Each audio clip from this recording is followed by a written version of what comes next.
My name is Matthew Martinez.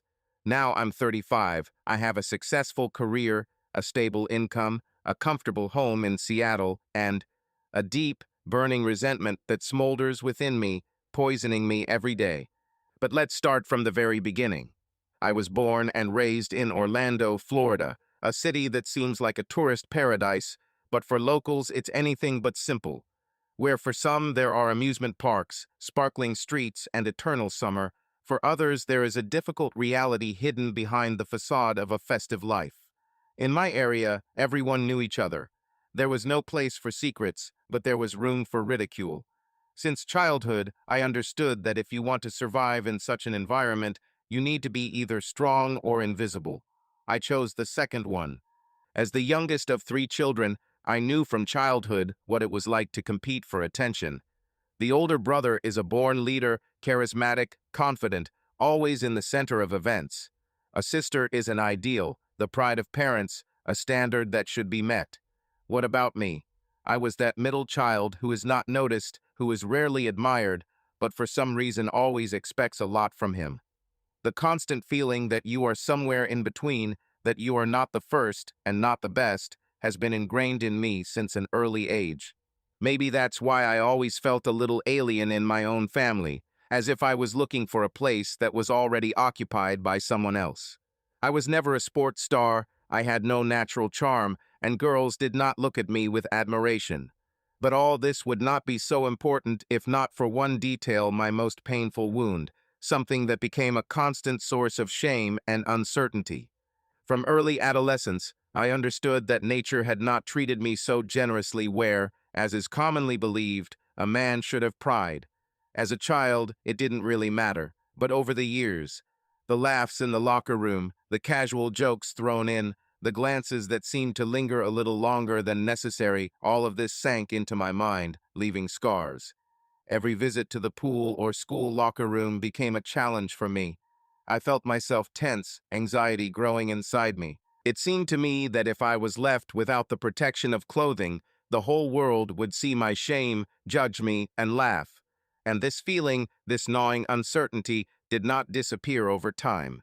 She became a part of me, a shadow side that I learned to hide, but could never conquer. I desperately tried to compensate for this deficiency. First academic success, then career achievements. I pushed myself forward, worked harder than others, strived to be the best in everything that depended not on the body, but on the mind.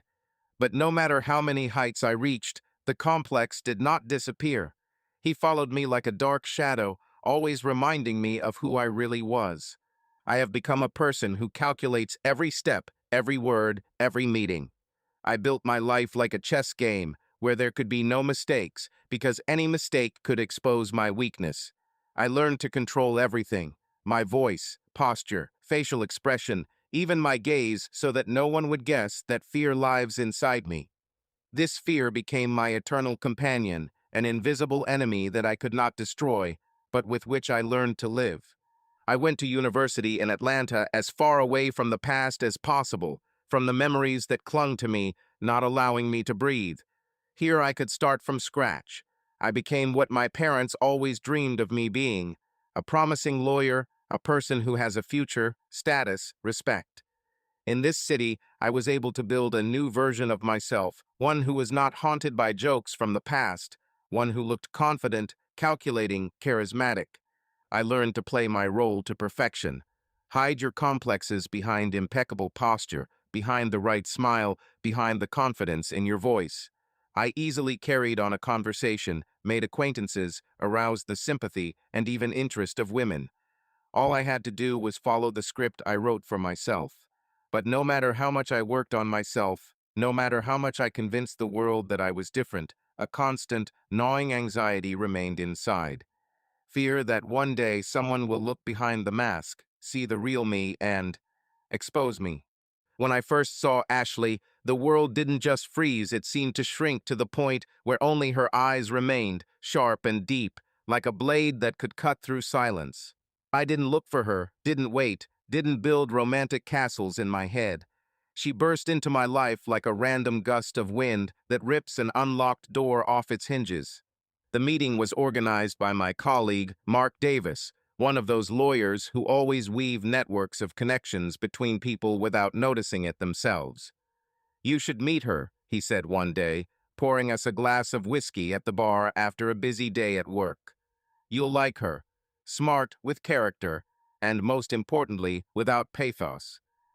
I didn't pay much attention to his words, but a few days later Mark invited me to dinner with a small group, and there was Ashley. The evening began in a restaurant not pretentious, but not cheap either, with dim lights and the hum of voices, where everyone is trying to seem a little smarter than they are. I came with no expectations, slightly tired after a day of work, and a desire to quickly drink a glass of something strong. But then she appeared. Ashley didn't enter, she floated in, as if she knew that all eyes would involuntarily be drawn to her. Not beauty in the usual sense of the word, rather, some kind of attractive force, a mixture of confidence and mystery. Her voice, when she spoke, was low, with a slight hoarseness, as if she had just laughed at something that I had not heard. "So you're the mysterious lawyer Mark told me about?" she said with a slight grin, extending her hand to me. I squeezed her hand, warm and strong. "I hope he didn't praise me too much," I replied. She raised an eyebrow. "Oh, don't worry. I know lawyers always exaggerate." After this conversation, everything started to spin by itself. We sat at the same table, argued, laughed, exchanged teasing, and I suddenly caught myself thinking that I wanted to see her again. Then the messages began short, sharp, like shots, but each time with subtext that made him think about her longer than he should have. Walking around Atlanta became a ritual. The asphalt soaked in heat, streetlights that cast long shadows, and her laugh harsh, almost defiant, but damn lively. In a cafe, she ordered coffee without sugar, looking at me over the cup as if she knew more about me than I did. "Do you always analyze people like this?" I asked one day, watching her examine the strangers passing us. "Of course," she shrugged. "Does this look like you're trying to figure me out?" She smiled. "You are a most interesting case, Matthew," she said, lingering her gaze on me a little longer than usual. "And you know what's the funniest thing? You can't even imagine how much. Ashley was the first person who made me feel not just wanted, but complete. I had long feared that my body would be the cause of ridicule or disappointment, but her reaction was different. She didn't show it when she first saw me naked, and then, as if sensing my uncertainty, she slowly ran her fingers over my shoulder and whispered, "It's not the size that matters, but what you do with it." She did everything she could to make me believe it. Her kindness, her sincerity, her absolute confidence that I was enough, dispelled my fears one after another. Instead of words, there were actions. Her body reacted, her kisses were hot, and her eyes said more than 1,000 assurances could say. Every time she made me feel like I was the best. And damn it, I was starting to believe it. Sex with her was not just physical pleasure, it was an immersion in a world where I was accepted without reservations. I learned to be relaxed, brave, to allow myself what previously seemed unacceptable.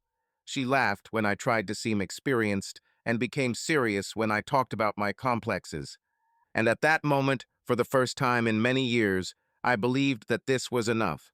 The year flew by like one short exhalation, quickly, almost imperceptibly. But everything was boiling inside me. I knew I wanted more. I wanted to take the next step, and for this I chose exactly that cafe. Not out of sentimentality, no, I was not a person who clings to the past. It's just that it was there, in a dim corner at a small table, that I first heard her words. "I like you." She said this with such intonation as if she was challenging him. Without embarrassment, without asking a question, as if she knew that the answer was obvious, that it could not be otherwise. The spring evening embraced the city with warm air, in which the aromas of fresh rain and blooming magnolias mixed. In his trouser pocket there was a ring, a small symbol of a big step, and it seemed red-hot, like red-hot metal. I gathered my courage and began to speak, but didn't have time.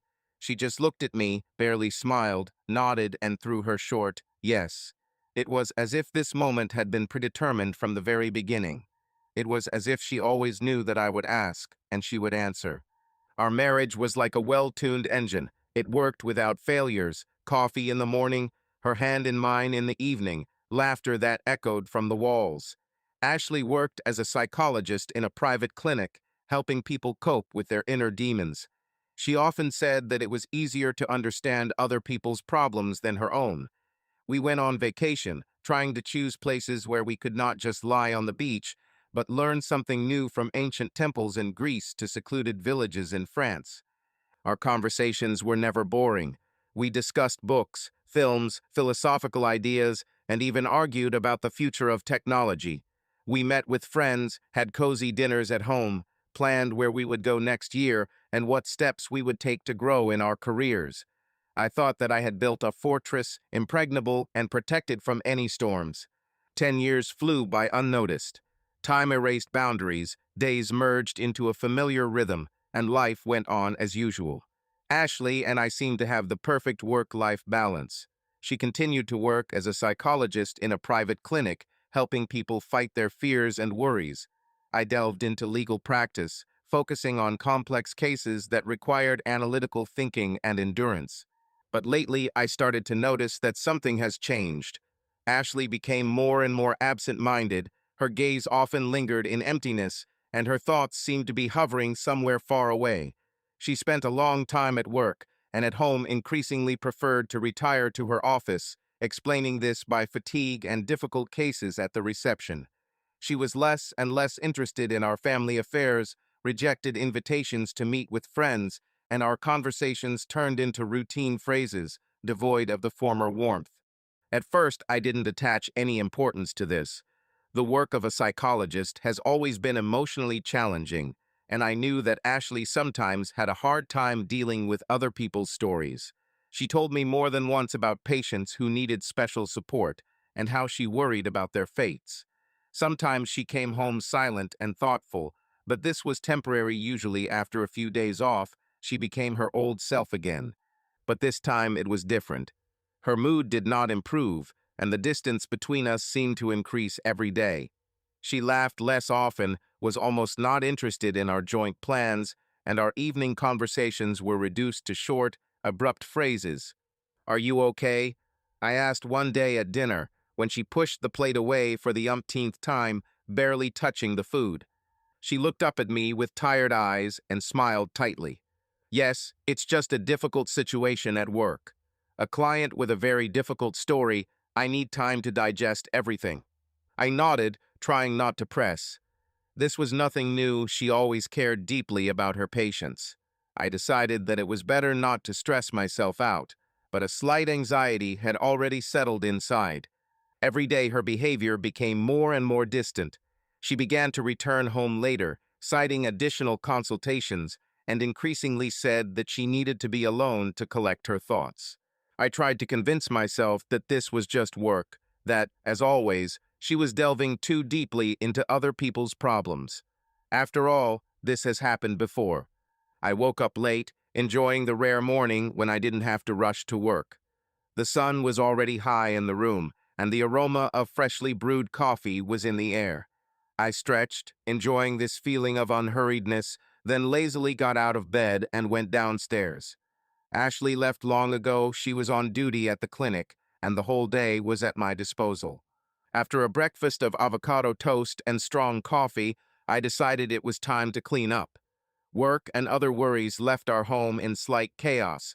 Old newspapers piled up on the coffee table, books were scattered on the sofa, and traces of last night's dinner remained in the kitchen.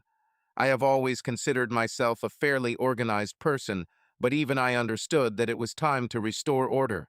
I started in the living room, methodically, with concentration, as if putting order not only in the house, but also in my thoughts.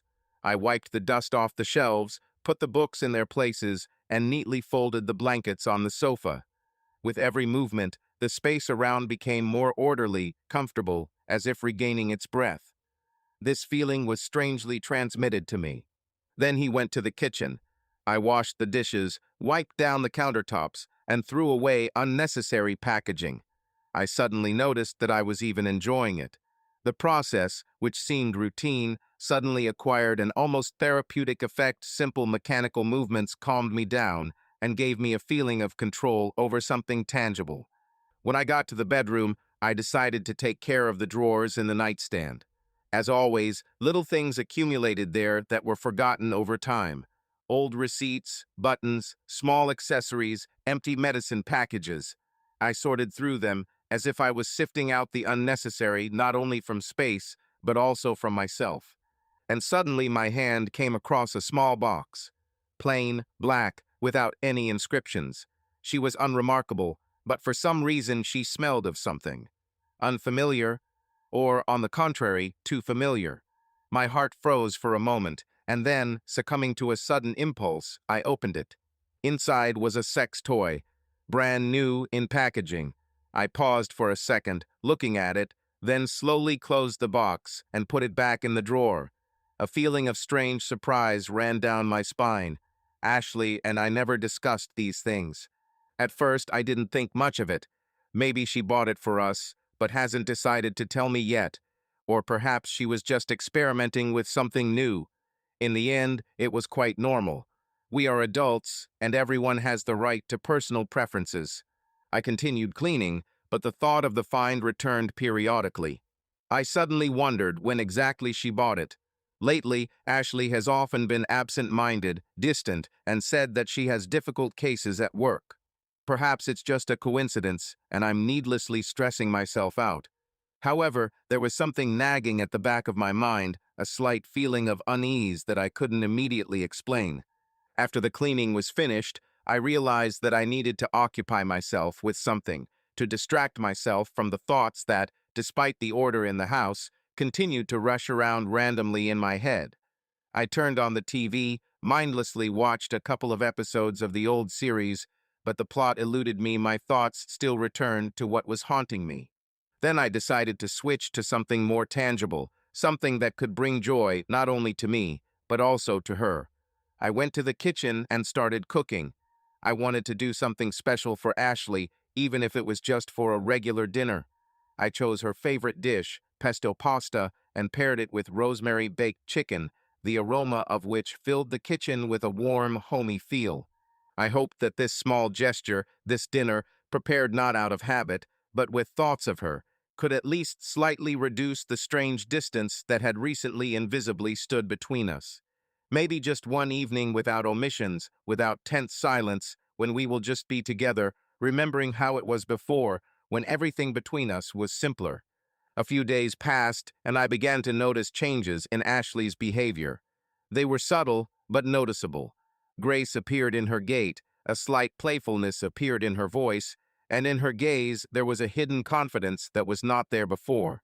She seemed to be reinventing herself, and the process was drawing me in. The first week it still felt like a game. She laughed more often, casually touched my shoulder, ran her fingers along my arm, lingering a little longer than necessary. Something new appeared in her kisses: persistence, desire, exploratory interest. It was as if she was testing the boundaries of what was permitted, experimenting, observing my reaction. Each of our evenings became more and more eventful.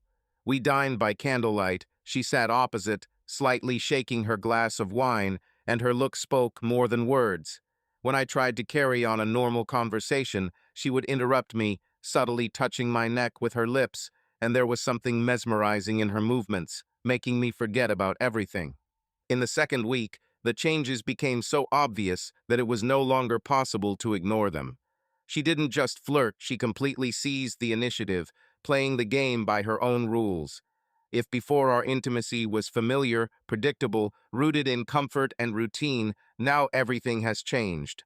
She no longer waited for me to make the first move. Now her movements were confident, her desires were obvious, and her touches were decisive. She chose the rhythm, set the pace, led me along, leaving no room for doubt.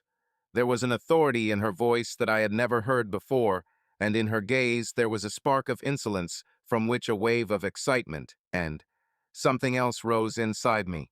It turned on, hooked, excited to the limit. But at the same time, it left a strange feeling of dissonance. It was as if something in her had changed so much that I no longer fully understood who was in front of me. Our nights became different. Sometimes she would wake me up in the middle of the night, her body hot, demanding, craving closeness. She whispered in my ear, forcing me to completely surrender to the moment, leading me, making me understand that she was no longer the same as before. I succumbed to this, but I could not get rid of the feeling that something had changed, and not only in her behavior, but also in her body. It no longer felt the same as before. It was at this moment that my brain began to work at full capacity, analyzing every detail of her behavior. Her gaze was increasingly fixed on the screen of her phone or laptop, and when I walked past, she closed the tabs too quickly. Some evenings she would put on her headphones and linger in the living room, staring intently at the screen. At first, I didn't attach any importance to this. She could have some work to do, new hobbies, or just a desire to be alone. But soon I began to notice a pattern. When I walked into the room, her face changed. She looked like I had caught her doing something personal, which was weird. I told myself that I wouldn't bother asking questions right away, that I'll give her time. Maybe I'm just screwing myself over. But the disturbing thoughts stuck in my head like splinters, and the more I tried to ignore them, the deeper they grew. I tried to convince myself that everything was okay, that change was natural. But was it? One night, when Ashley fell asleep, I lay next to her, listening to her even breathing, and felt the tension inside me only growing. The room was dark, but my mind was boiling with guesses. At some point, I just couldn't stand it. Carefully, holding my breath, I reached for her phone, trying not to wake her. I wasn't going to go too far. I didn't want to be the one invading the personal space of a loved one. But somewhere deep inside, I already knew. If I don't check, if I don't see with my own eyes, I won't have peace. Because the fear of the truth was insignificant compared to the painful unknown. When I unlocked the screen, I saw the browser history. There were too many links to video platforms that were broadcasting content of a clearly non-standard nature. These were video chats where users could communicate in real time, as well as collections of videos with men who were united by one feature: physical data that significantly exceeded the average, and mine was even more so. I swiped my finger across the screen, studying recent searches, and felt my insides tighten. Questions swarmed in my head, crawling on top of each other, replacing each other, circling like annoying flies, not allowing me to concentrate on a single thought. Is this just curiosity, or something more? Why now?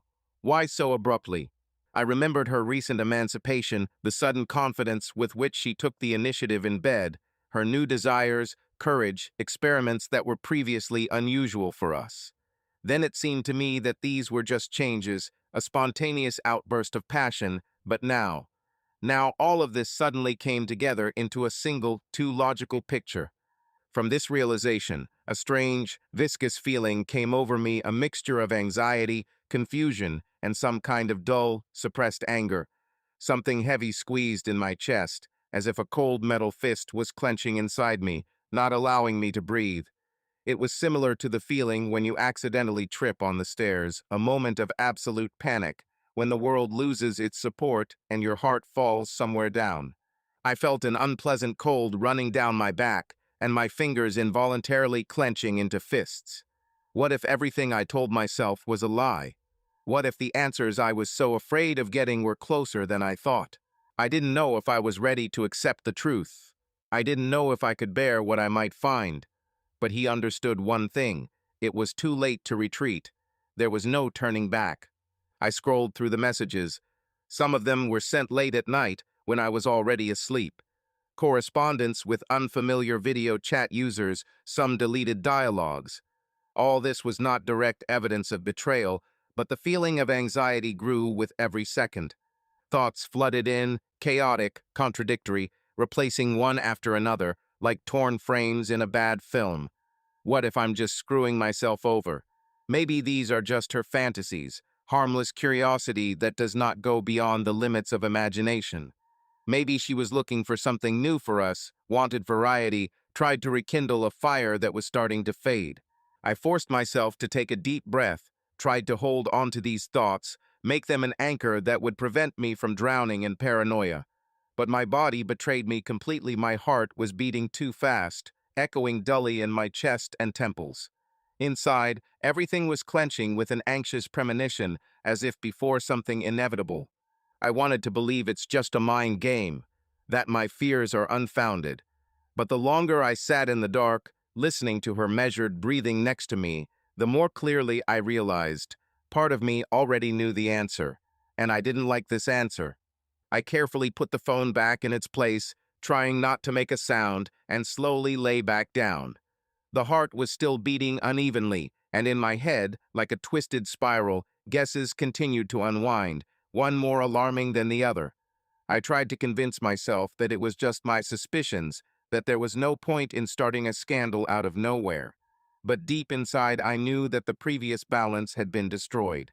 Something shifted between us, and the shift was almost tangible. I didn't understand how far these changes had gone and wasn't sure if I was too late, or if I could still fix something.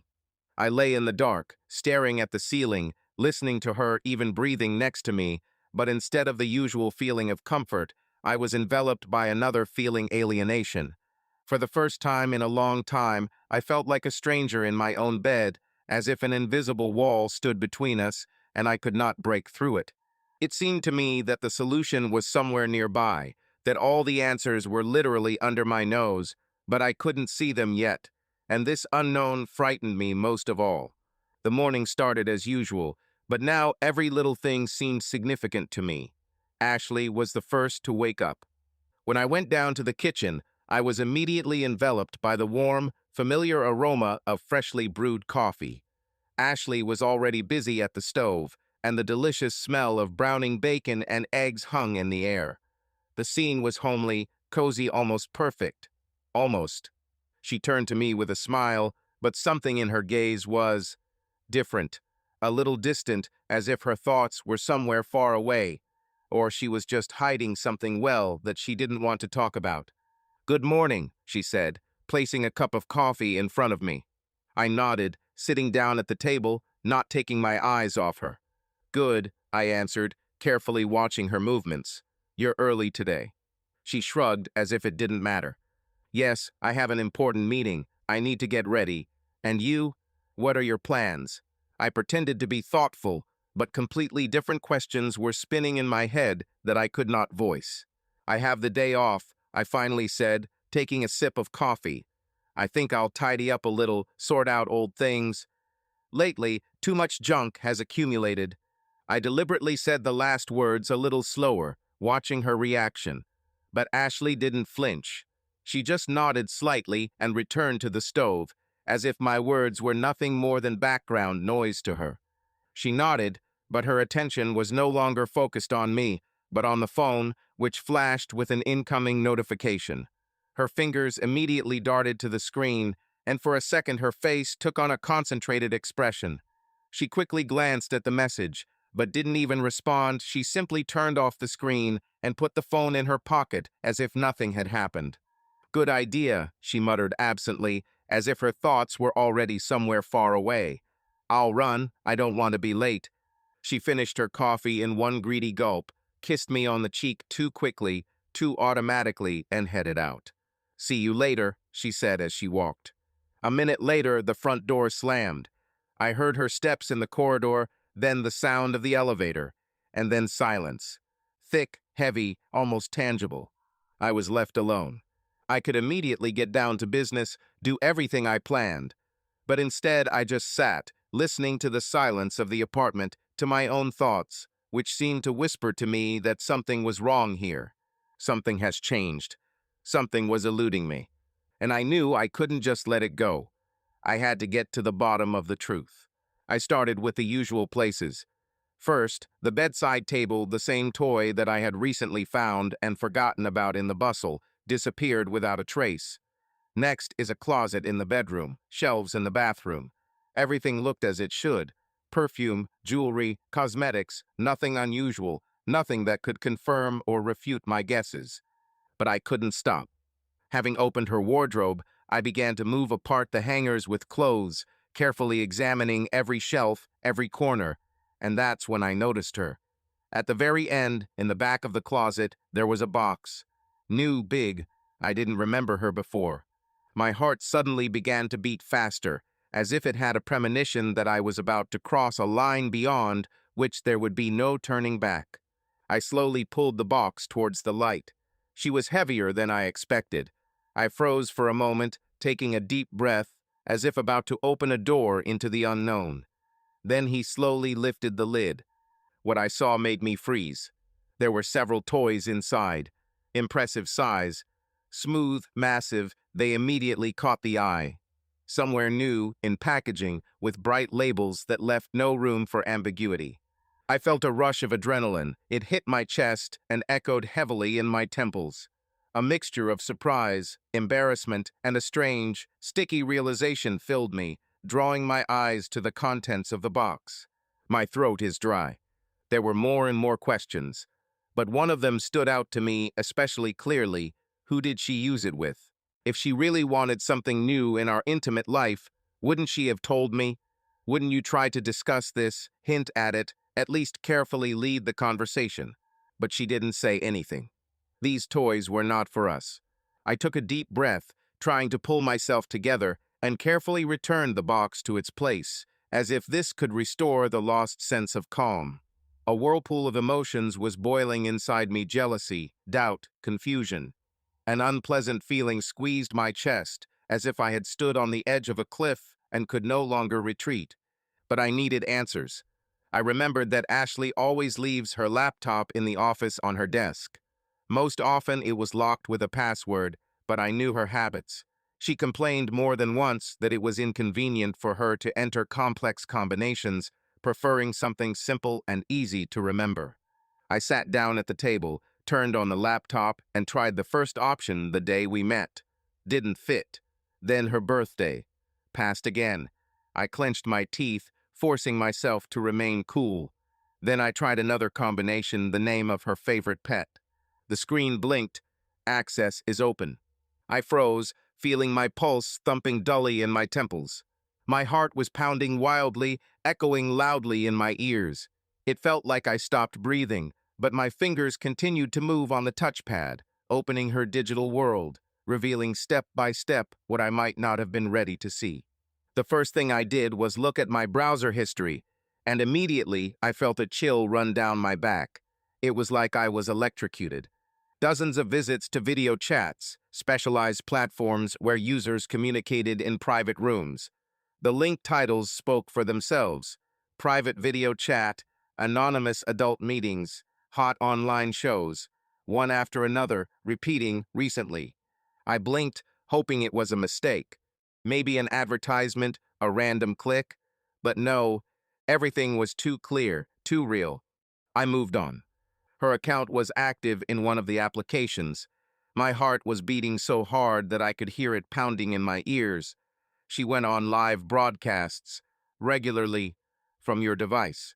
My hands were shaking when I opened the latest chats, and what I saw completely confused me. She wasn't just flirting. She took part in private video sessions, talked to strangers. The messages that flashed before me were too frank, too obvious, and some of them hinted that everything was not limited to just conversations. My chest felt tight, as if icy fingers were digging into it. A strange, unbearable feeling flooded me, a mixture of rage, pain, betrayal. I took a deep breath and went to the video folder. Among them were recordings of her sessions. She didn't just watch, she was an active participant. I froze, unable to tear myself away from what I saw. Everything was mixed up in my head. I closed my laptop and leaned back in my chair. The question was what to do next. I have often heard the expression that pain can spur a person to decisive action, to changes that were impossible without a strong emotional push. I once thought this was an exaggeration, a nice metaphor from psychology books or motivational speeches designed to shake up those who have been stuck in their comfort zone for too long. But now I understand. There is some truth in every cliché. The pain I experienced turned out to be a catalyst for actions that I would not have even thought of a week ago. I sat motionless, feeling the icy realization spreading inside me that my life had changed at that second. The air seemed heavy, as if before a thunderstorm, thoughts were racing chaotically, but one of them flared up especially brightly. Without thinking, as if in a trance, I took out my phone and dialed the number of a person I trusted, albeit with reservations. Daniel. He once helped me on legal issues, but his real value lay elsewhere in his ability to dig deeper, to find what is hidden, to penetrate into places where ordinary people do not even try to look. We crossed paths at work several times, and I already had to resort to his not entirely legal, but damn effective methods. If anyone could shed light on what was happening, it was him. The phone rang, and after the second ring, a sleepy, slightly hoarse voice was heard. "Hello, Matt.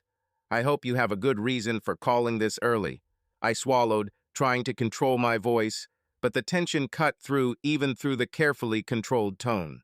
"Hey, Dan," I managed, squeezing the phone in my hand until my knuckles turned white.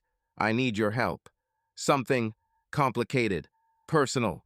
There was silence on the other end of the line, but I knew Dan was already on. I could almost hear him shaking his head, throwing away the remnants of sleep. "Crap. Okay, speak." Daniel didn't ask any more questions. He simply promised to be with me in an hour and a half. I knew he had an almost uncanny ability to sense when a client was serious. Today, it was obvious even through the telephone receiver. He understood. My business is not a matter of profit, not just another professional necessity. It was something deeper, personal. While I was waiting, I tried several times to distract myself. I washed the dishes even though the sink was almost empty. I sat down at my laptop and opened some legal matters that had been lingering over me for several weeks. I even tried to understand it, but the words merged into a meaningless stream. Thoughts were not obeyed. They kept coming back to the same thing: Ashley's face, her eyes, which seemed different to me lately, to the files that I looked at, to her voice in the recordings. A voice that I knew, but that sounded different, too open, too alien. I closed my eyes, but that only made everything worse. Goosebumps ran across my skin when my imagination itself painted it for me, my wife sitting in front of the camera, her half smile, her words addressed not to me. She was telling a stranger things she had never told me. She shared her deepest fantasies. And then, apparently, she went even further. I clenched my fists. The silence in the apartment weighed heavily on me, but even it couldn't drown out the noise in my head. The anxious wait lasted a long time, but a plan had already begun to form in my head.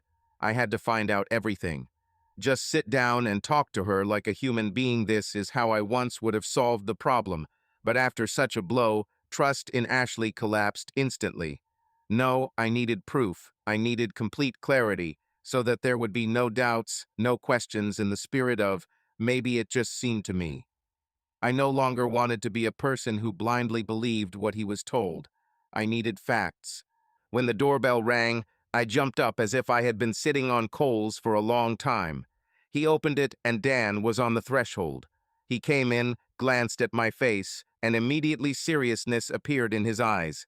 I never thought I would be happy to see him, but at that moment I felt a certain relief. It's as if once I've taken the first step, I can't retreat. We went into the living room, and I, trying to keep my voice even, quickly stated the point. Wife, video chats, sudden fascination with other people's fantasies, perhaps real meetings.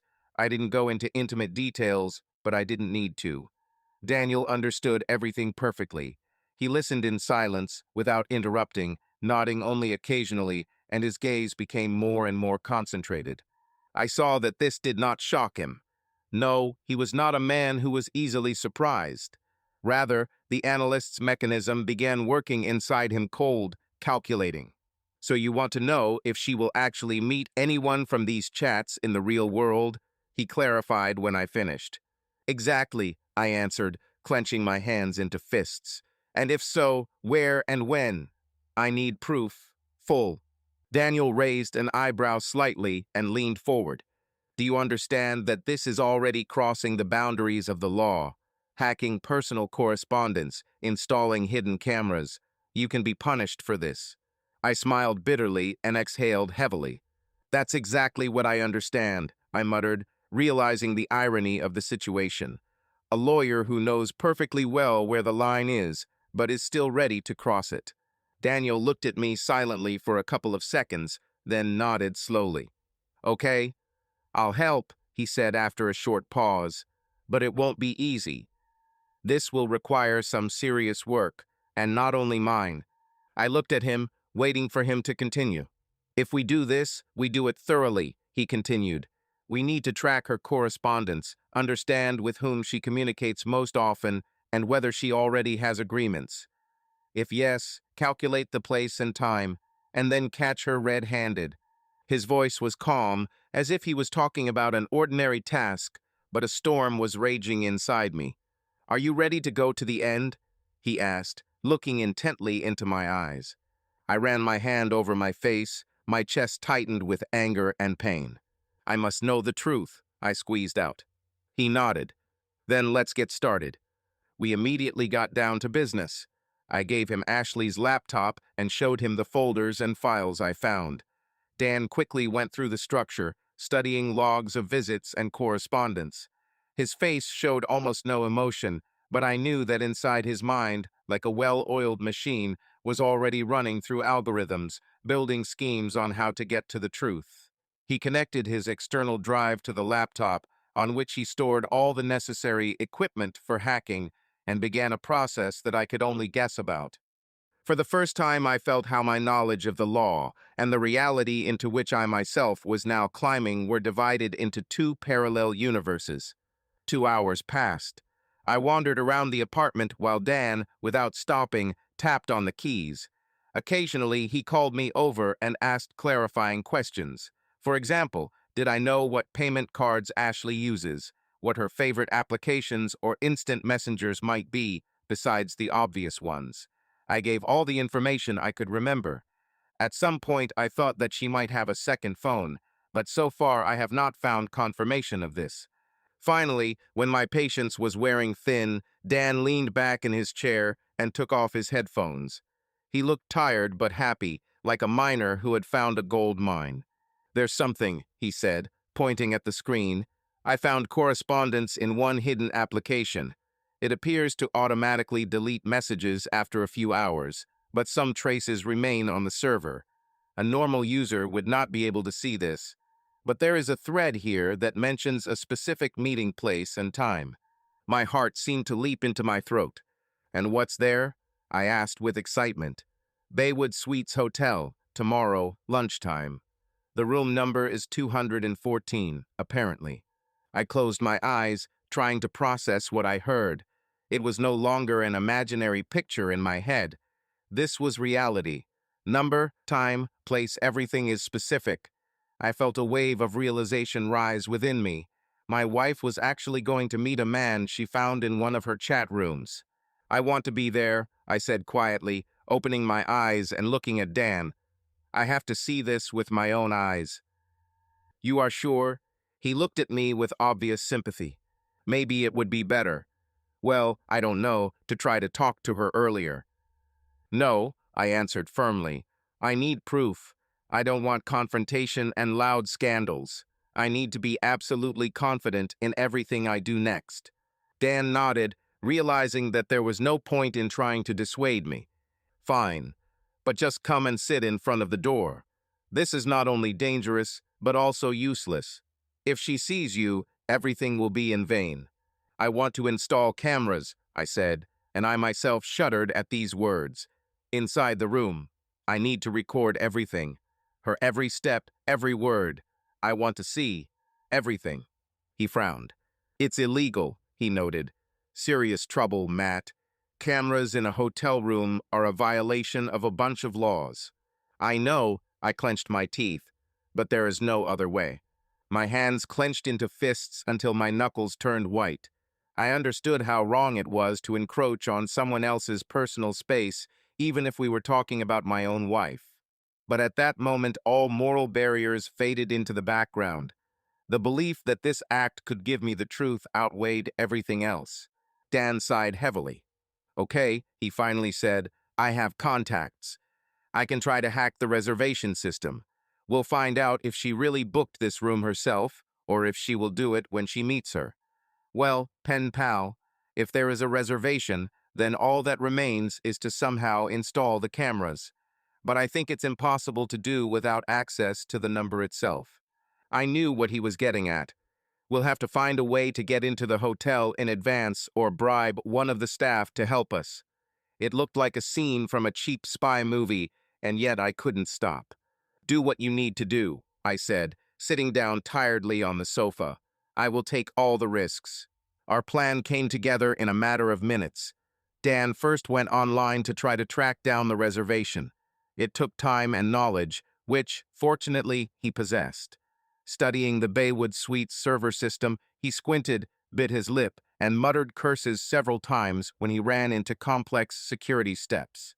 I watched from the sidelines, occasionally offering help, but I understood that it was better not to interfere. It took him 2 hours before he found what he needed. The reservation for room 214 did exist, with prepayment and confirmed reservation in the name of a certain Mary Phillips. Nickname, maybe, but I was willing to bet that it was organized by the man with whom Ashley was corresponding, or even Ashley herself, hiding behind a different last name. It was still impossible to give an exact answer. Dan leaned back, rubbing his eyes. It looks like she or he, in general, one of them did everything carefully. Payment via a virtual card. The data is fake, but an advance payment has been made. The number will definitely be busy tomorrow. What's next? How do we install the cameras? I asked directly, trying not to think about how terrible the very thought of secretly observing my wife sounds. Dan opened a new search and began to correspond with someone. I knew that he kept in his contact list people who knew how to solve issues locally. In particular, those who could get a low-level position in a hotel or had connections in the service industry to gain access to rooms. I have a friend, her name is Lauren, Dan explained, without looking up from his correspondence. Last year, she worked part-time in various hotels, but now, well, it doesn't matter what she does. I'll try to reach her. If she's lucky, she'll be able to talk to her colleagues who work at Baywood Suites and see if they can get hidden cameras through them. I didn't say anything, just nodded. My head was spinning, but I couldn't and didn't want to stop.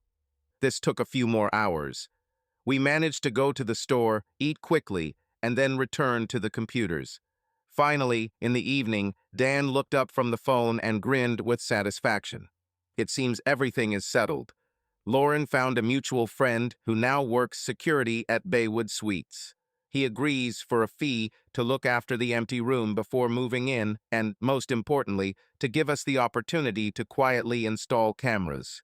Of course, time will be limited, so we can install literally a couple of hidden devices, and the sound will most likely be so-so. I felt like everything was shrinking inside.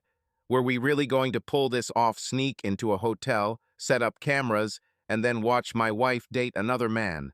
My conscience and knowledge of the consequences of breaking the law screamed, but mental pain, resentment, and the desire to see the truth with my own eyes drowned out this moral anxiety. Great, I replied, trying not to look Dan in the eye. When can we do this? Most likely in the morning. More precisely, tomorrow afternoon. We will be given literally half an hour a break in cleaning while the room is free. Everything needs to be planned well. We had no room for error. There was little time left, but something inside me told me that everything was going according to plan. Terrible, disgusting, but my plan. The night passed in confusion. I hardly slept. Ashley returned home tired, shrugged her shoulders at my routine question about how her day went, and quickly disappeared into her room, citing urgent work documents. We barely exchanged a few words. I saw a moment of concern in her gaze. Perhaps she noticed how tense I was. But I pretended that everything was fine. We both had something to hide, and this game of equals continued within the walls of our home. In the morning, I got up before her, quickly took a shower, and, without waiting for her to wake up, left the house. I didn't have the strength to look her in the eyes without risking revealing my condition. It seemed to me that if I was left alone with her again, I would either break down or once again freeze in a terrible, sticky silence. Dan and I met at the Baywood Suites entrance around noon, a small, neat hotel, unremarkable in appearance. Inside there is a spacious hall with classic furniture, a smiling receptionist, and the smell of coffee from the lobby bar, and all this shone with deceptive calm. We walked past the guests, behaving like ordinary clients, and went up the stairs to the second floor, without attracting attention to ourselves.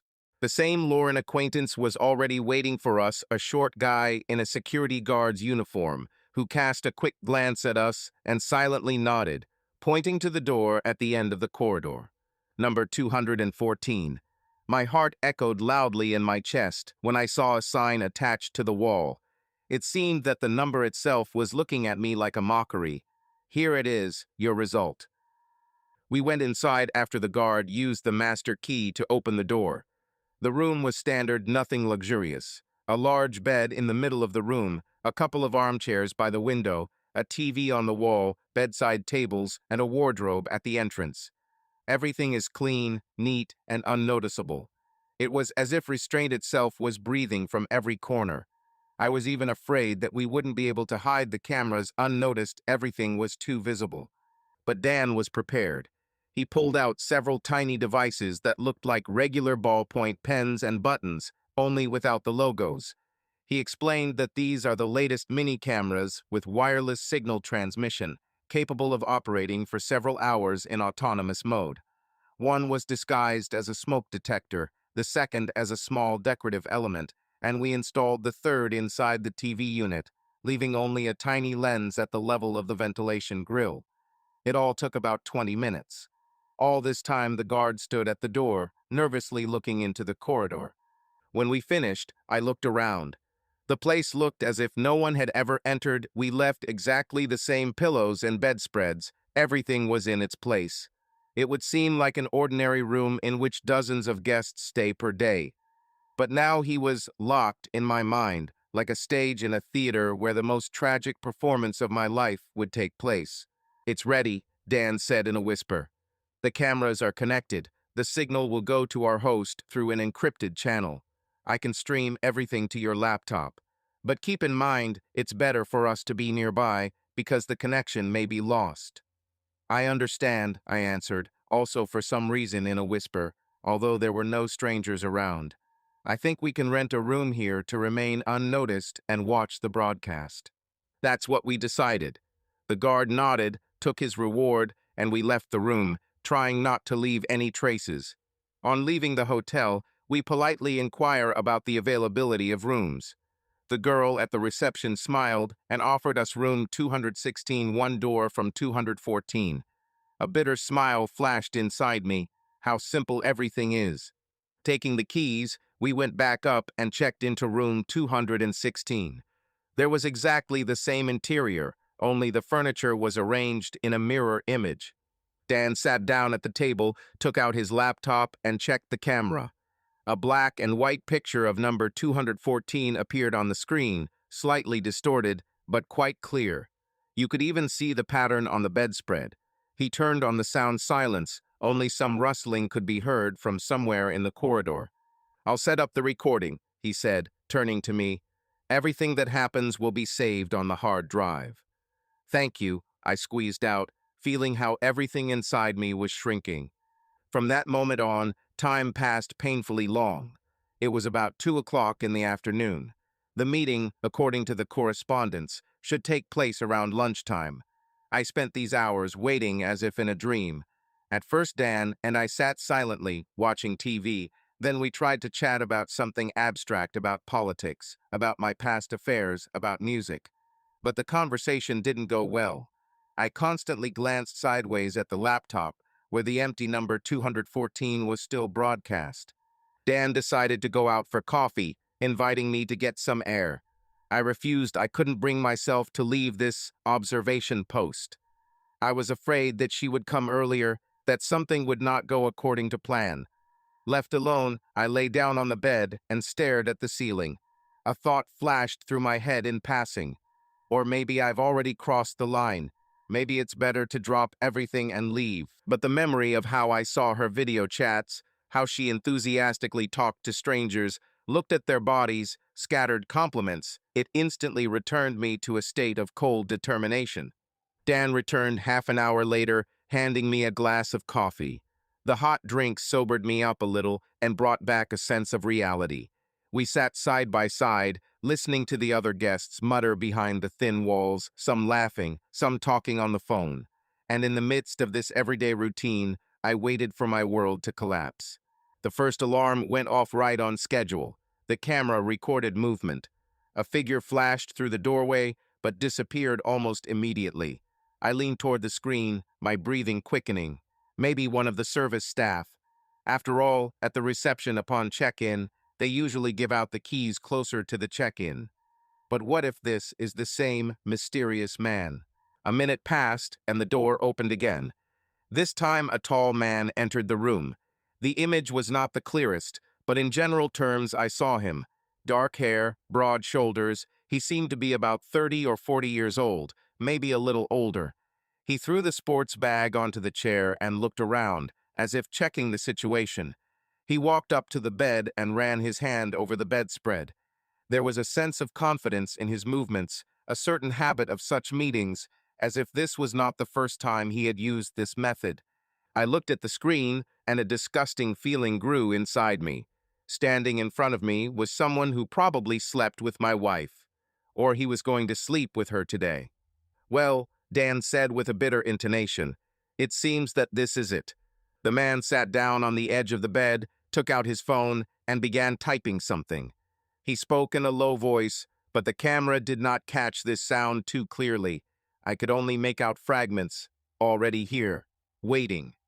Perhaps he was calling Ashley or texting her. My palms were sweating and my stomach was churning with panic. I didn't take my eyes off the screen. Everything that happened was a surreal nightmare for me. Time passed slowly. The man, apparently, was also nervous, although he tried to keep it up. He walked around the room, sometimes checking the window, looking at his watch, and looking at his phone again and again. We sat behind the wall of this room, hidden in the darkness, watching a stranger. But why a stranger? Script. The doors of 214 slid open again, and she appeared on the screen. Ashley, my wife. My vision darkened, and I almost dropped the glass of unfinished coffee. But with an effort of will, he forced himself to watch. She entered the room carefully, as if checking the situation. She closed the door behind her and froze for a moment, meeting the gaze of this man. Something in her face told me this was not the first time she had seen him.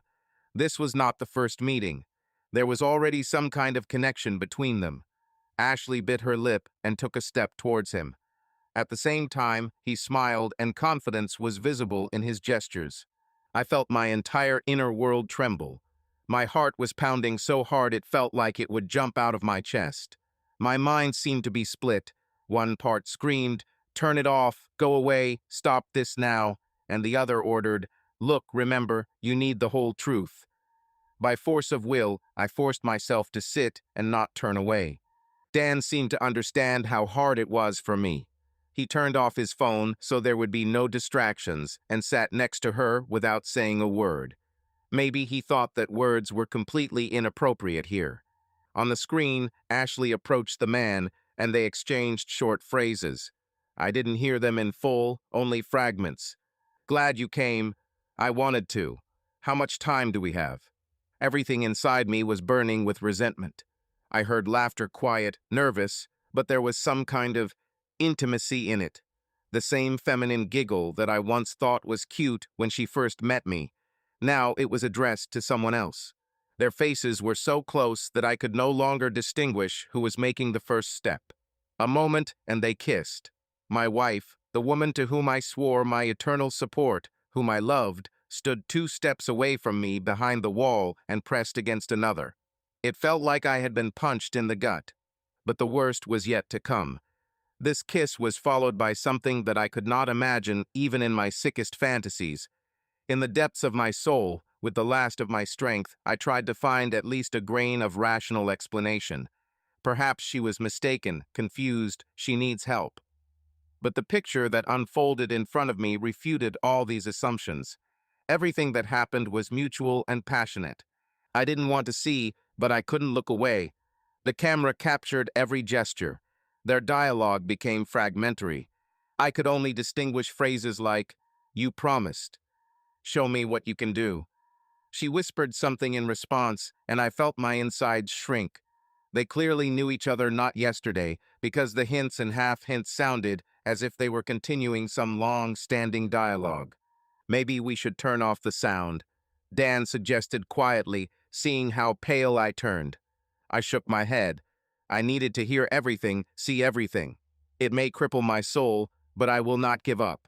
The scene developed rapidly, and the worst thing is that instead of the previous furious anger, I began to feel some kind of chilling emptiness. It was as if I had stopped being myself and became an observer of someone else's film.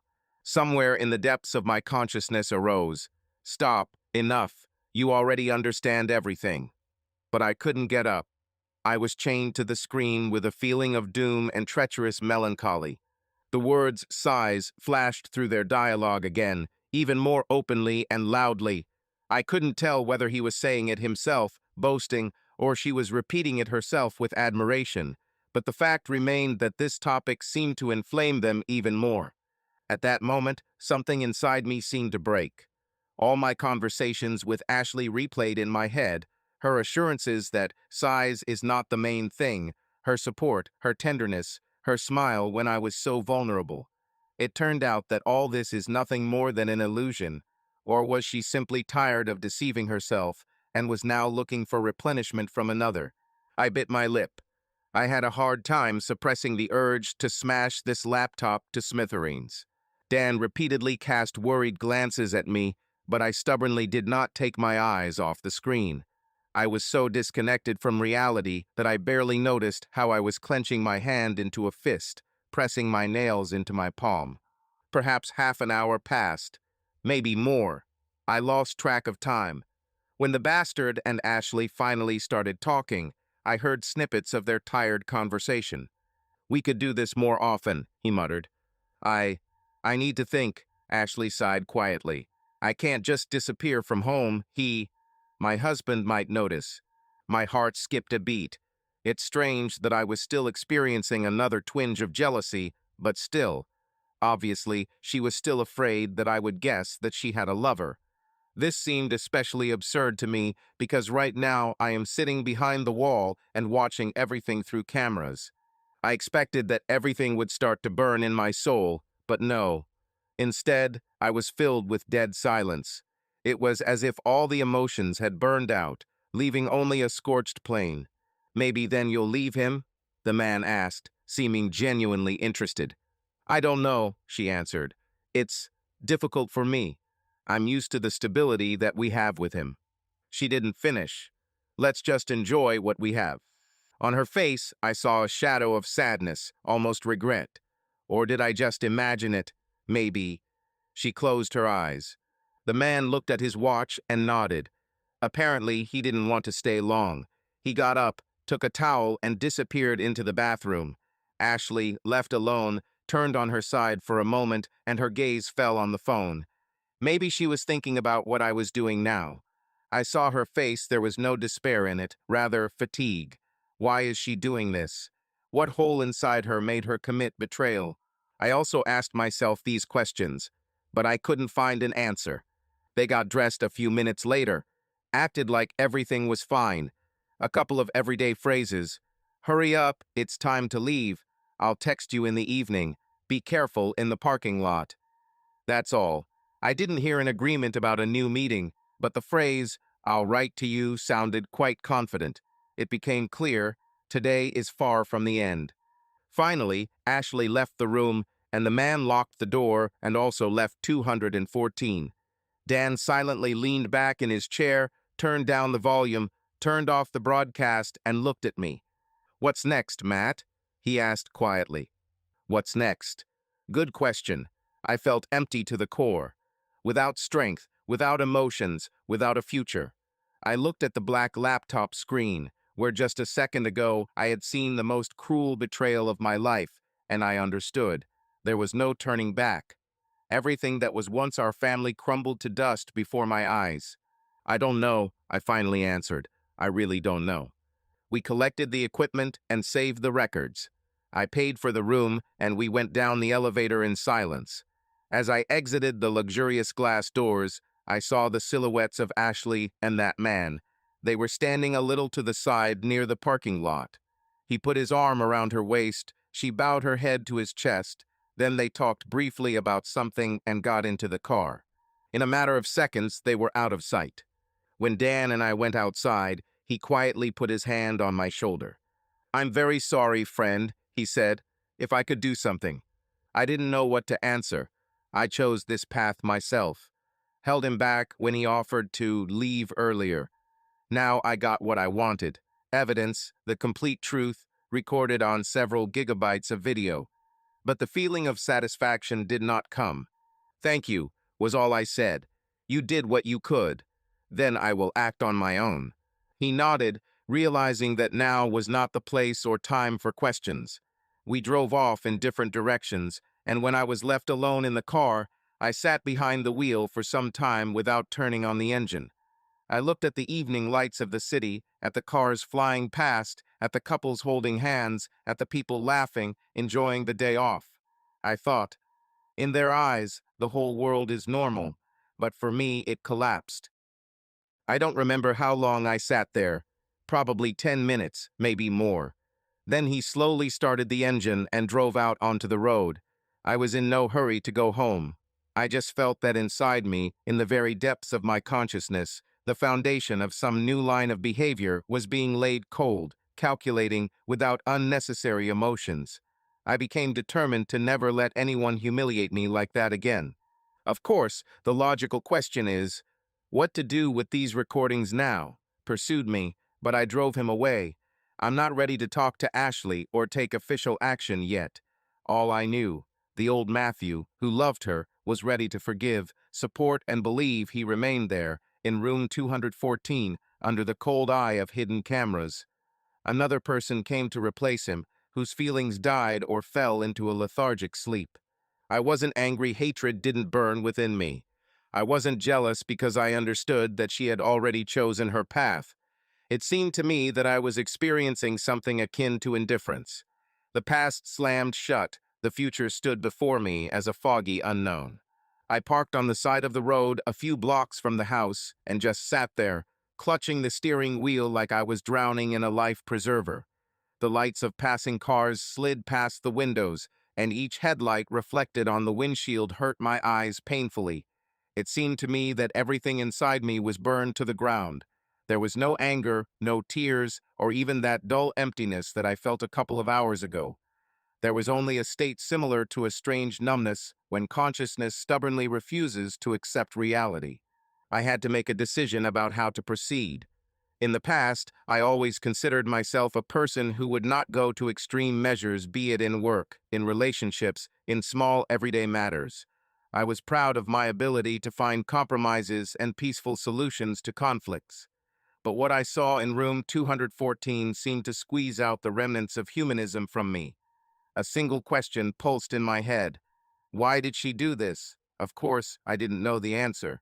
Perhaps Ashley herself didn't know. But now it didn't matter anymore. I thought for a long time what to do. Part of me, still tormented by love and memories of a happy past, whispered barely audibly, "Go away silently. Just say what you know and turn around. Let him live as he knows." But the other side, the same one that was revealed to me after her betrayal, screamed loudly about a retaliatory strike. "Take revenge. Let her feel the same humiliation and pain that you felt," this voice sounded, growing with every minute. And at that moment, I realized that I had already made a choice. I once read that the betrayal of a loved one destroys not only emotional ties, but also the idea of one's own worth. It's as if a piece of your soul is being torn out from you, and with it, self-confidence in your completeness. All my life I tried to fight complexes and grievances associated with my body, with childhood traumas. And all these years, Ashley seemed to create a reliable rear for me. Now it turns out that reliability was an illusion. This realization burned inside me. I didn't just feel betrayed, I felt deceived at my most important point of vulnerability. My hand automatically reached for the phone. The contents of Dan's hard drive, namely the video recording in room 214, were already on my personal laptop. The copy that, contrary to all logic, I duplicated for myself lay in the cloud, protected by a password that no one knew about. That evening, before driving home, I made several calls.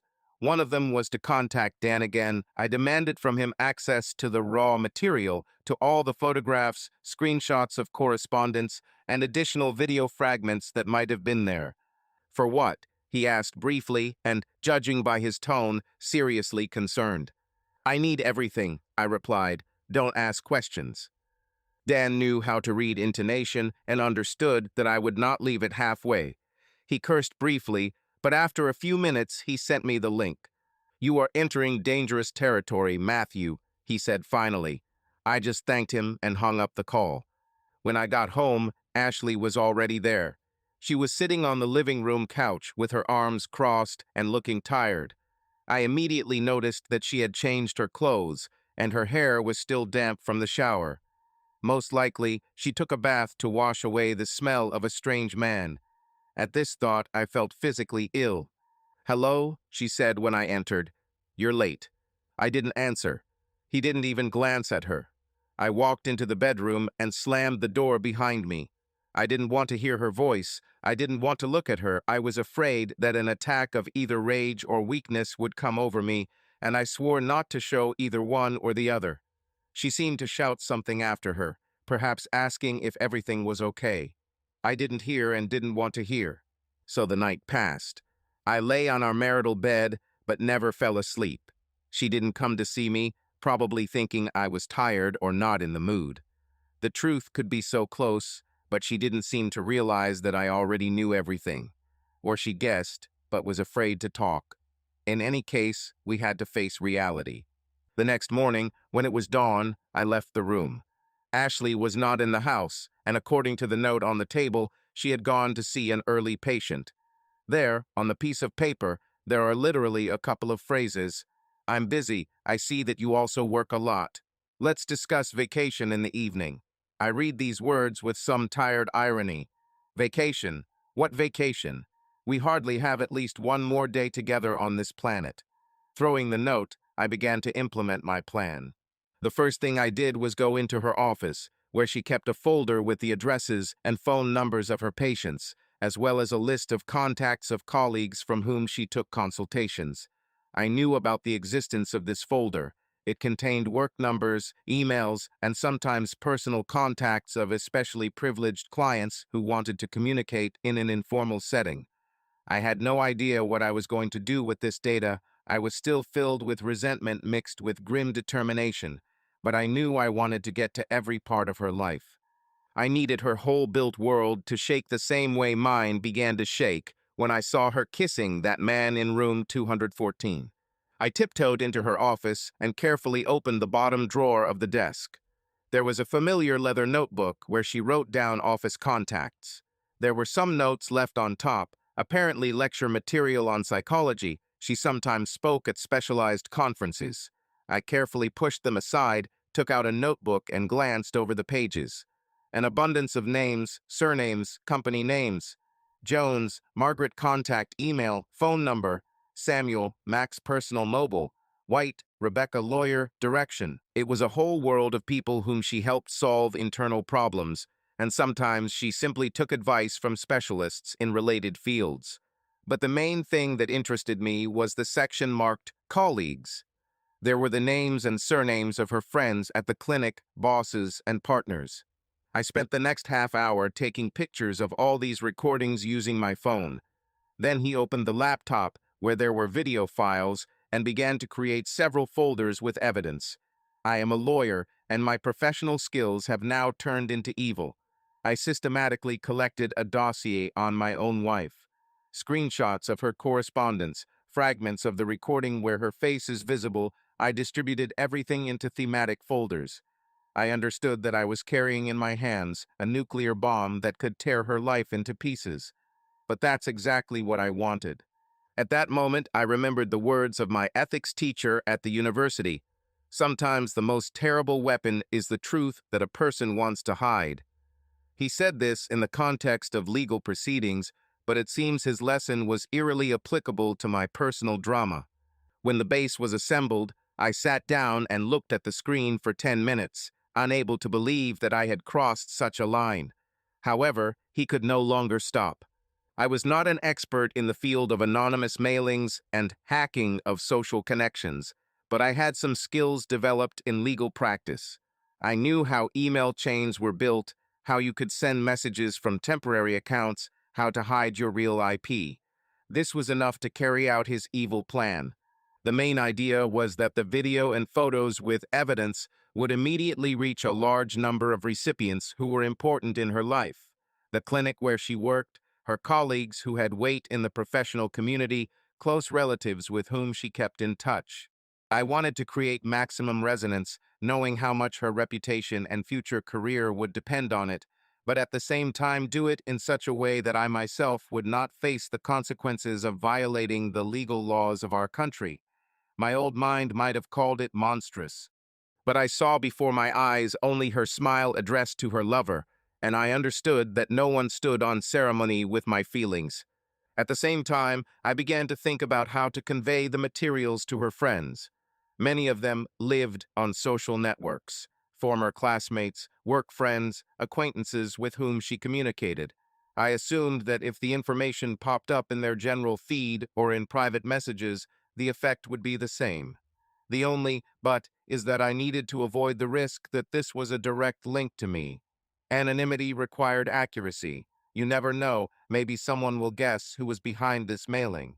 I prepared carefully, created several new email addresses on different services using VPN and password generators.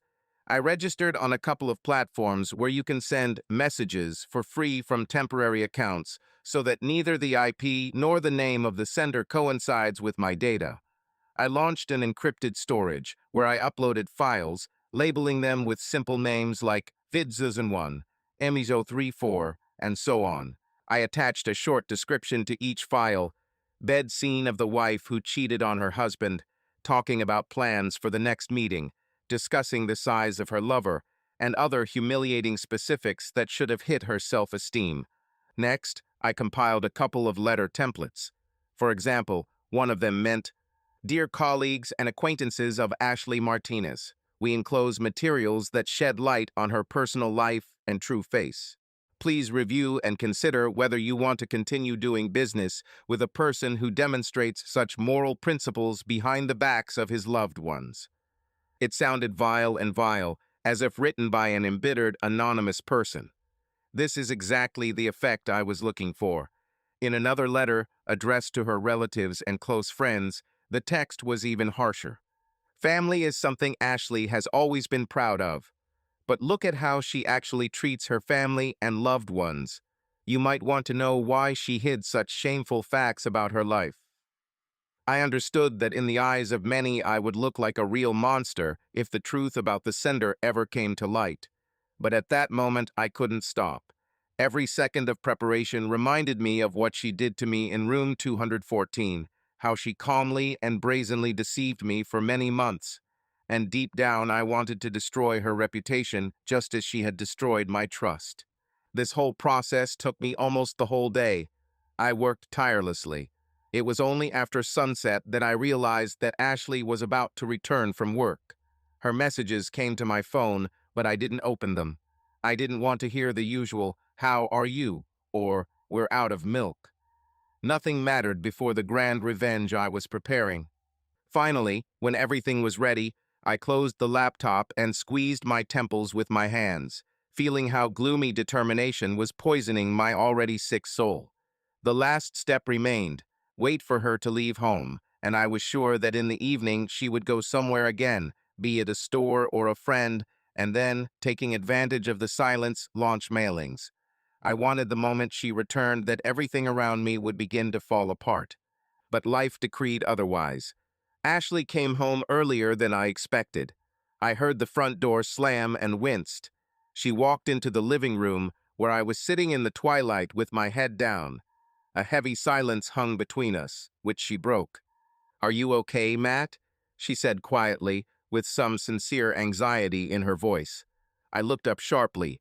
Her face was tired, but quite friendly, as if she was really worried about me, not suspecting anything that I knew of her secret. This contrast turned everything inside me. I felt a wave of disgusting bitterness rise up in my throat. Yes, I answered briefly. I knew that I couldn't cause a scandal now. The risk of breaking down and saying something that I would later regret was too great. My plan meant that everything had to fall on her suddenly and completely. I needed time to discreetly hit send on all my canned emails, but she was ahead of the curve. "Don't you want to talk?" she asked, taking a step forward. "About what?" I responded coldly. "I see you haven't been yourself these last few days." We began to communicate less. One could hear excitement in her voice. I couldn't believe she was trying to act caring and interested. Maybe deep down she was still tormented by her conscience, and she realized that she was close to exposure. "Ashley," I finally said, "I'm just tired. Let's not now." She frowned, but remained silent. She stood there for a couple of seconds, as if waiting for me to change my mind, and then turned around and went into the kitchen. I was even sorry that she didn't insist. Inside, I was burning with a desire to throw the video in her face, to shout that it was all over. But cold rationality held me back. The whole evening passed in silence. We, like two ghosts, wandered through different rooms. I specifically avoided places where she could intercept me and try to start a sincere conversation. I knew that at such moments she had a talent for melting the ice, but now this ice was impenetrable. At some point, I heard her coming up the stairs, apparently going to take a shower or change clothes in the bedroom. This was my chance. That night, after Ashley fell asleep, I left the house and drove to a 24-hour office supply store. I bought a simple white envelope and a sheet of good thick paper there. On the way back, I stopped at the supermarket and bought 2 large boxes, one regular, the other gift, in which I could put various things. When I returned, I sat down at the kitchen table and began to write a letter that I intended to leave for her.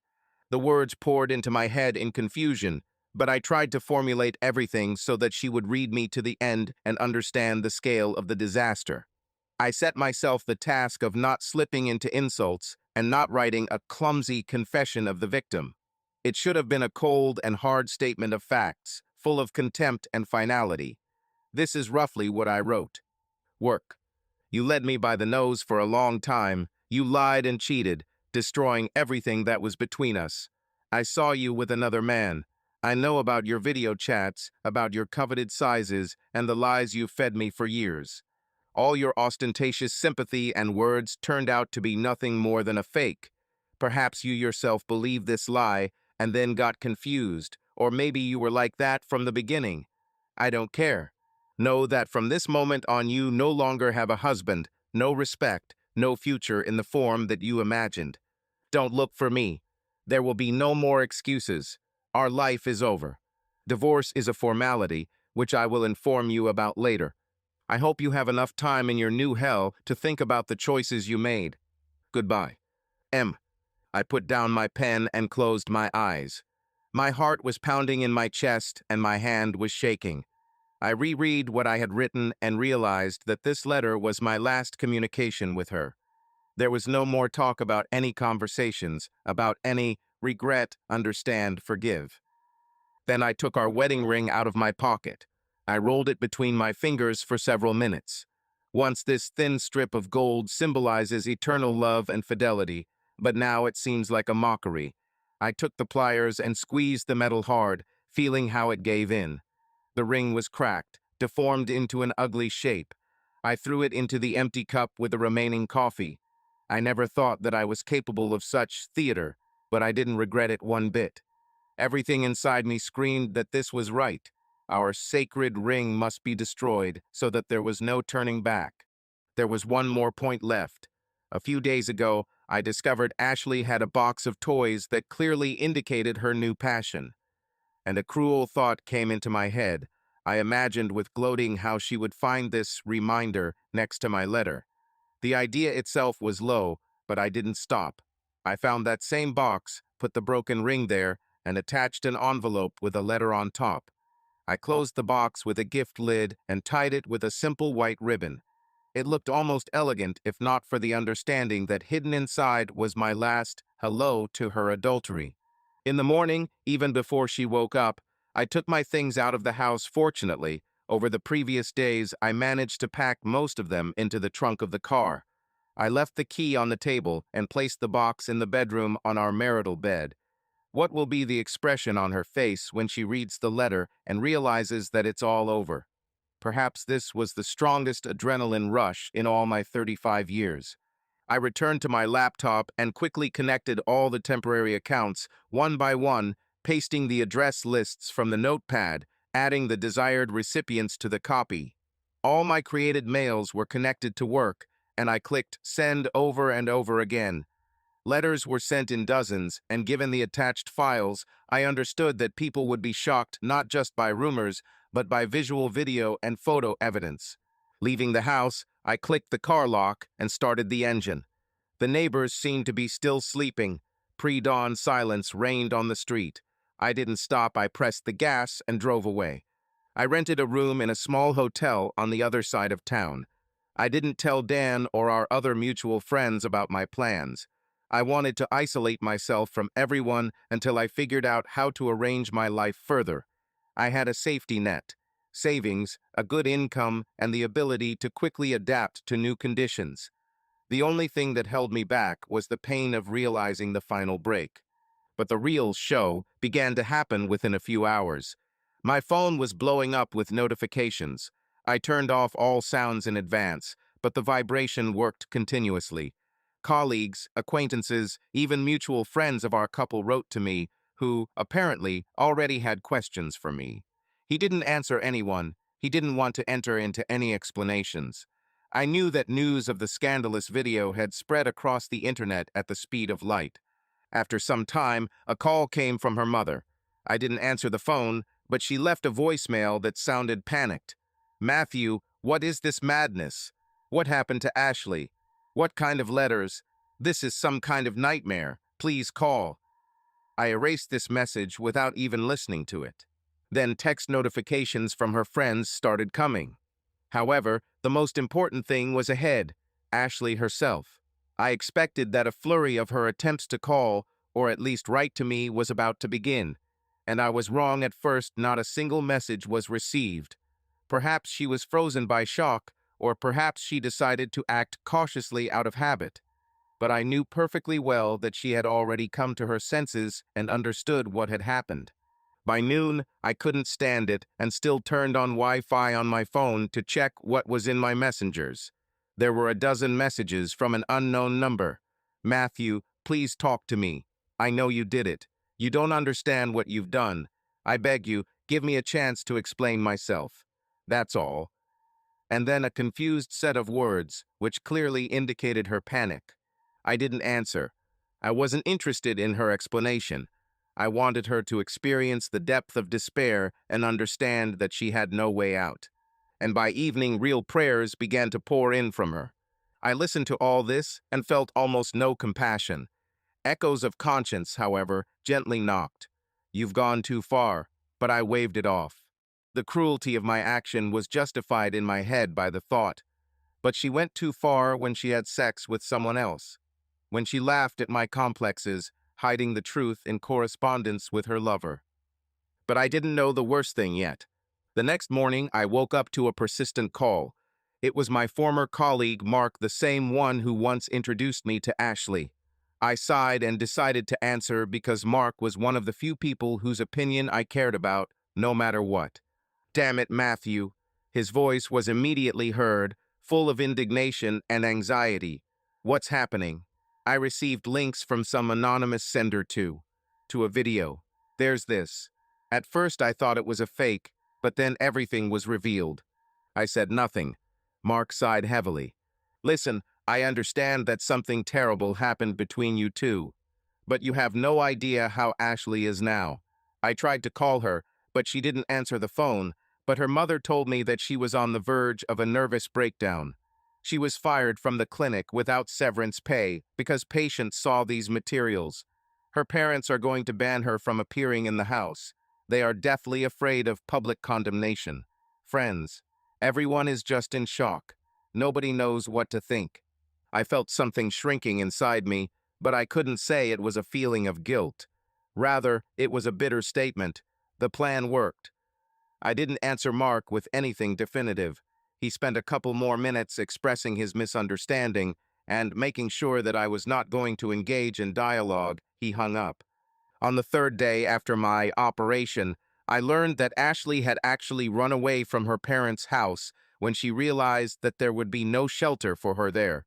One of her friends, who remained more or less neutral in this conflict, told me, probably in the hope that I would come to my senses and help my wife, that Ashley had rented a small apartment on the outskirts, trying to hide from calls and curses. But even there, she did not find peace. Information penetrated social networks, the videos became viral in their narrow circle, and the reputation of the benevolent psychologist was buried under an avalanche of ridicule and indignation. She walks around all pale like a ghost, that friend wrote to me. I'm afraid she won't make it. She's already in some kind of anxious, depressive state. I read these messages and realize that everything was going according to the worst-case scenario for her and essentially successful for me.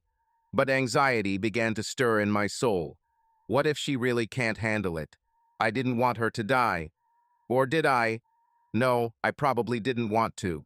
I just wanted her to feel the pain of betrayal at its fullest.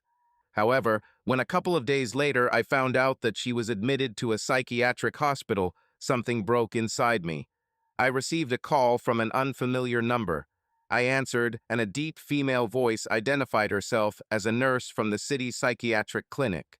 She asked if I really was Ashley Martinez's husband, and if I could provide some information about her insurance policy. In terms of, I asked in amazement, what's happening? We need proof of identity and payment, the voice continued calmly. Your wife was admitted to us in serious condition, accompanied by police and emergency medical personnel. Presumably, this is a nervous breakdown with aggressive outbursts. She is in poor condition. We need to sign papers. My heart began to beat at a frantic rhythm. Hello? Is it hard to hear you? She asked again. I pulled myself together with difficulty. Mentally, I understood that everything was going in the direction of my revenge. But the image of Ashley in the white chambers, with a confused look, gave me a shock that I did not expect. I wasn't prepared for things to go this far. Yes, I'm her husband, but we're on the verge of divorce, I finally squeezed out. I have all the documents. I don't know if I can sign anything for her. Okay, we'll contact her parents, the nurse responded and hung up. I was left standing in the middle of the hotel room, clutching the phone. I was overwhelmed with conflicting feelings. The next day, I went to my lawyer and filed for divorce, citing infidelity and inappropriate behavior of the spouse as the reason. When the formalities were settled, I returned to the hotel and sat stupidly in the lobby for several hours, wondering what to do next. The city of Atlanta, which was once a place of opportunity for me, now became associated with pain and betrayal. I didn't want to stay here any longer, in a place where every corner reminded me of the past. That evening, without hesitation, I went to the ticket website and bought a plane ticket to Seattle. Why go there? It seemed to me that this city on the other side of the country would become a symbol of a new chapter, where I would not have the ghosts of the past. I had already decided. I would quit my current company. Fortunately, the contracts allowed me to do this relatively painlessly, and I would find a job there. Lawyers are needed everywhere. There was only one unresolved matter left, a feeling of incompleteness. I reached for the phone to call the psychiatric clinic to find out about Ashley's condition, but every time I stopped myself. No, I firmly told myself, you have reached the end.